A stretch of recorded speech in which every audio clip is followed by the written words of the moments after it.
નમસ્કાર મિત્રો, તો આજના વિડીયોમાં આપણે વાત કરીશું કે આપણે આપણા ફોન પેથી બીજા કોઈના બેંક એકાઉન્ટમાં ડાયરેક્ટ પૈસા સીધી રીતે કેવી રીતે ટ્રાન્સફર કરી શકીએ છીએ. તો સૌથી પહેલાં તો તમારે તમારું જે ફોન પે એકાઉન્ટ છે એ ઓપન કરી લેવાનું છે. જેવું તમે ફોન પે એકાઉન્ટ ઓપન કરશો એટલે તમને તમારો જે મોબાઈલ સ્ક્રીનનો પાસવર્ડ હશે એ માંગશે. તમે જેવું દાખલ કરશો પાસવર્ડ એટલે ઉપર તમને સૌથી પહેલાં 4 ઓપ્શન જોવા મળશે. સૌથી પહેલાં છે તે ટુ મોબાઈલ નંબર, એટલે કે તમારે સીધા મોબાઈલ નંબરમાં ટ્રાન્સફર કરવા. એમાં બીજો નંબરનો ઓપ્શન છે એ to bank account or self account. તો તમારે એ બીજા નંબરનો જે ઓપ્શન છે એને સિલેક્ટ કરી લેવાનો છે. તમે જેવું બીજા નંબરના ઓપ્શન પર સિલેક્ટ કરશો એટલે ફરીથી તમને કંઈક આવા 2 ઓપ્શન જોવા મળશે. એમાં પણ તમારે આગળ બીજા નંબરનો જે ઓપ્શન છે એને સિલેક્ટ કરી લેવાનો છે. એમાં લખ્યું છે કે two bank account number and IFSCI code, બરાબર. તો એ એકાઉન્ટ પર તમે ક્લિક કરશો એટલે ત્યાં આગળ તમે જે પૈસા ટ્રાન્સફર કરેલા છે પહેલાં એ એકાઉન્ટ નંબર આવી જશે અને નીચે તમારે લખ્યું છે કે બેંક અકાઉન્ટ, એના ઉપર તમે ક્લિક કરવાનું છે. પછી અહીંયાથી તમારે જે બેંક અકાઉન્ટ નંબરમાં પૈસા મોકલવા છે એ બેંક કઈ છે એ બેંક તમારે સિલેક્ટ કરવાની છે.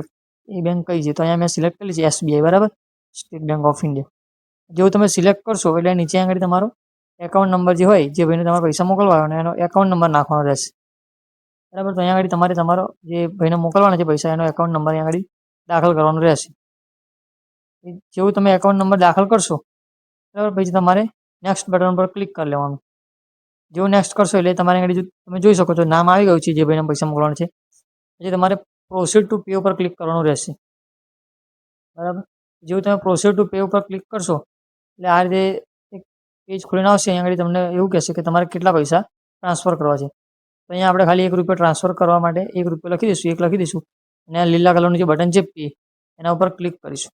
તો જેવું તમે પે બટન ઉપર ક્લિક કરશો ને એટલે તમે ફોનપેનો જે કોડ હોય ને 4 આંકડાનો કે 6 આંકડાનો એ તમારે અહીંયા દાખલ કરવાનો રહેશે. જો તમે કોડ દાખલ કરશો ને એટલે નીચે એક ઓપ્શન આવશે પે. ફરીથી તમારે પે ઉપર ક્લિક કરશો ને એટલે સીધા જે બેંક અકાઉન્ટ નંબરમાં તમારે પૈસા નાખવા છે સીધા ટ્રાન્સફર થઈ જશે. તો વિડીયો સારો લાગ્યો હોય તો લાઇક કરજો, શેર કરજો.